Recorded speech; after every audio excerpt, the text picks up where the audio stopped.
Hi, this is Mr. Cordes, and today, ladies and gentlemen, will talk and discuss about the historical and cultural background assignment for our novel.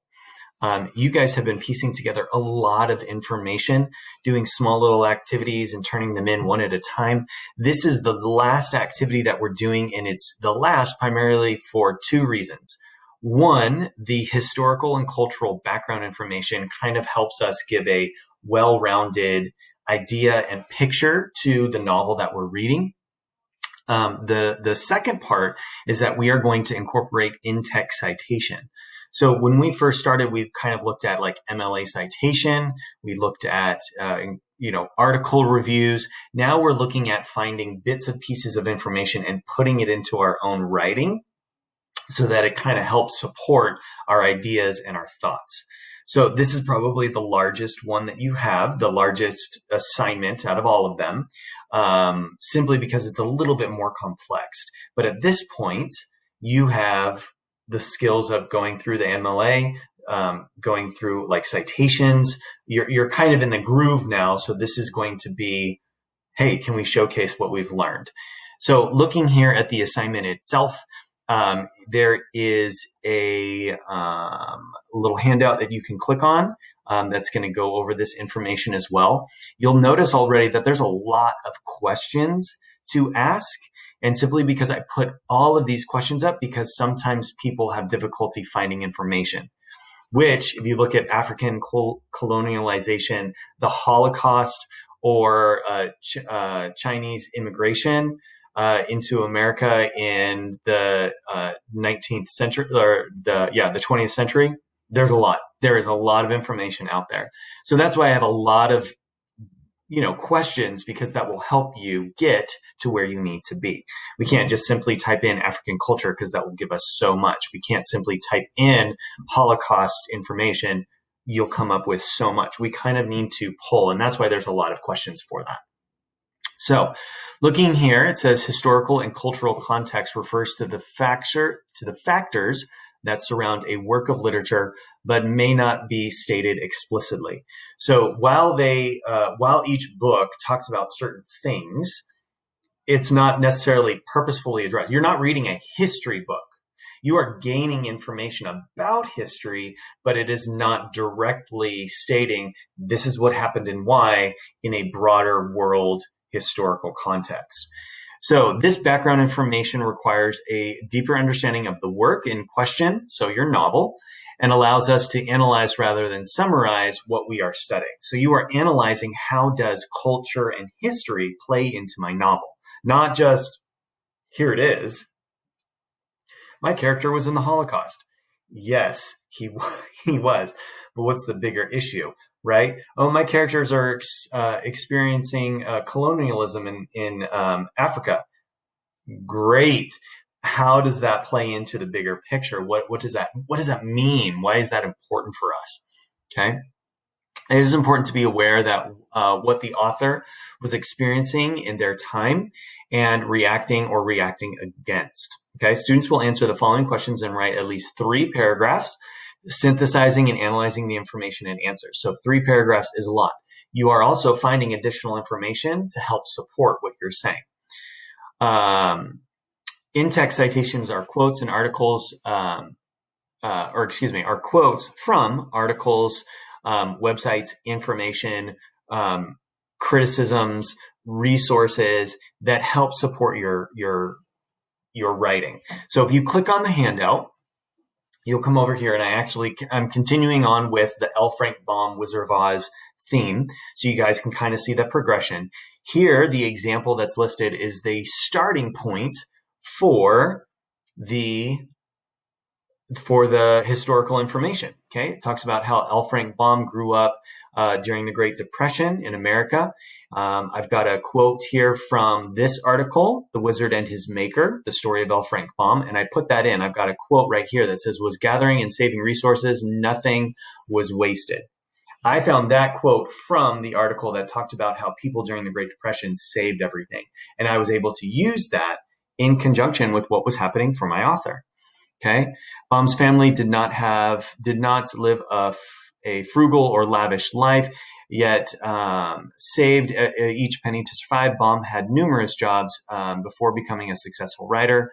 He was a store manager, a door-to-door salesman, a ranch hand, a newspaper editor.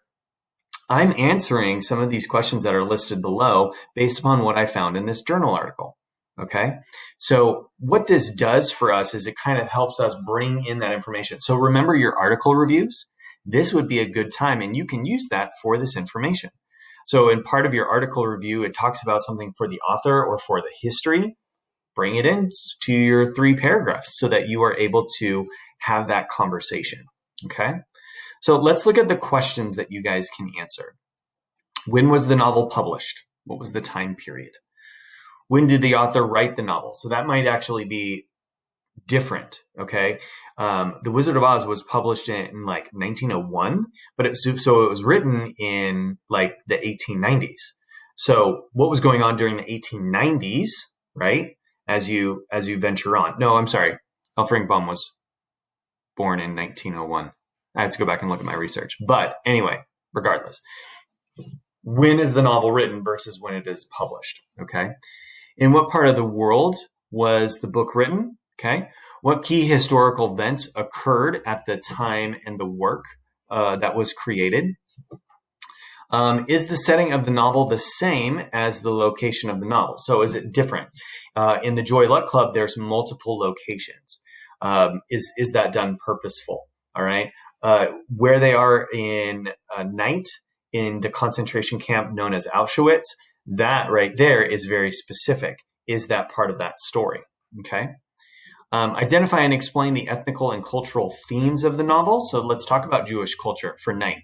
Let's talk about African culture for Things Fall Apart. Let's talk about Chinese American culture for the Joy Luck Club. All right. Explain how the author's cultural background, upbringing is represented. Okay. What impact has the novel had on the surrounding culture? So what has Night done for the Jewish community? What has Things Fall Apart done for African literature? What does the Joy Luck Club mean for Chinese immigrants into America? What are those bigger concepts that we see? And some of these questions could actually go straight into a Google search, and you could find out information which would provide you with your in-text citations. Okay.